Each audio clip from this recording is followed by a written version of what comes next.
Hey everybody, it's Carl Brown from GuitarLessons365.com. Today we're going to take a look at symmetrical scale licks. Now this kind of technique is used to create kind of an outside of the scale, outside of the key sound by various guitar players like Dimebag Darrell, Eddie Van Halen, even people like Dave Mustaine. You'll hear this kind of technique done.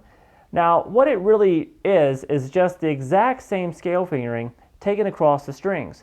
Now obviously there is no really scale that works like that correctly and will stay within the scale. So if we just said we wanted just the first, second finger, and fourth finger here, just that little scale shape, and we just try to take that across the strings,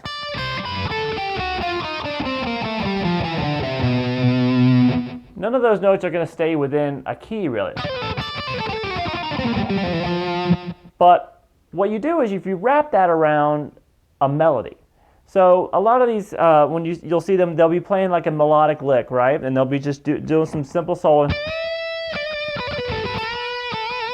And then they'll jump into a lick that is symmetrical across the strings. So it's very easy to play and get your hand across. You basically can take one pattern and just...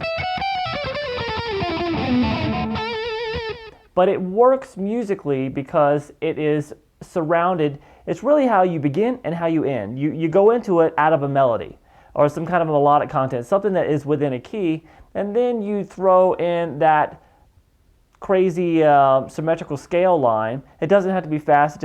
Obviously the effect is usually better when it's fast because it's just like a blur of notes, but it gives you that impression of just kind of unpredictability coming through out of in the middle of your solo.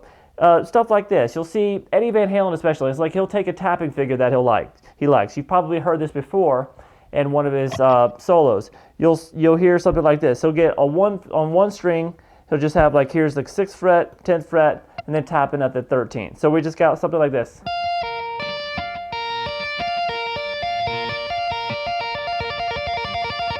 Right? And then he takes that. So right there, you could say, okay, well, you know, that's a B flat major arpeggio. Okay, that sounds great. And then what's he do with that? Well, he just takes that across strings symmetrically.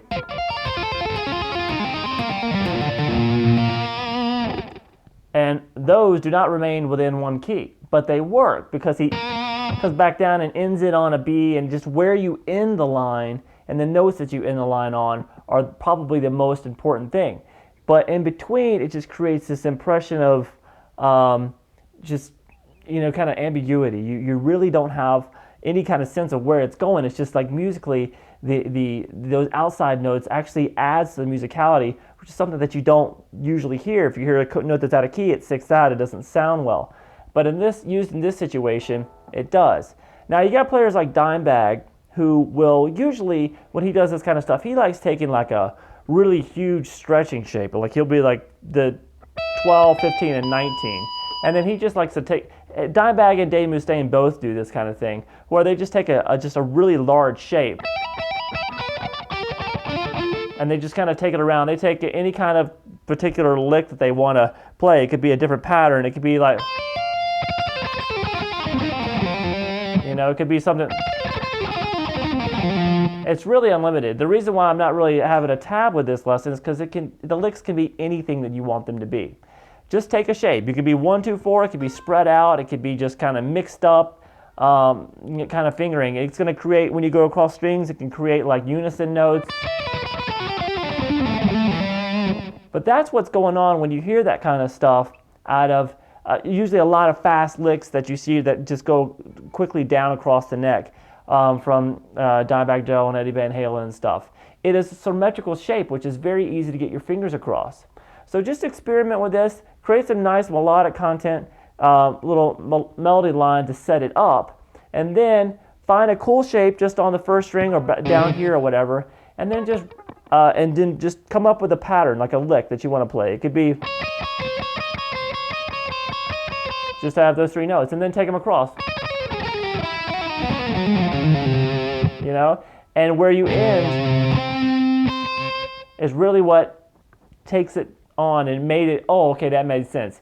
It's I think Eddie Van Halen's like, it's like kind of like you're just getting ready to fall off a cliff. It's like you're kind of falling down the stairs, standing up kind of thing. It sounds like it's out of control, but it's completely within a controlled musical environment. All right, so I hope you guys have fun kind of experimenting with this kind of thing. It's a cool thing to really add something to your playing, and used a ton in rock and metal these days after, you know, Eddie got a hold of it and started doing it. All right, so I'll see you guys at Guitar Lessons 365. Please put your lesson request in and let me know what other kind of stuff you would like to learn. All right, see you soon. Bye-bye.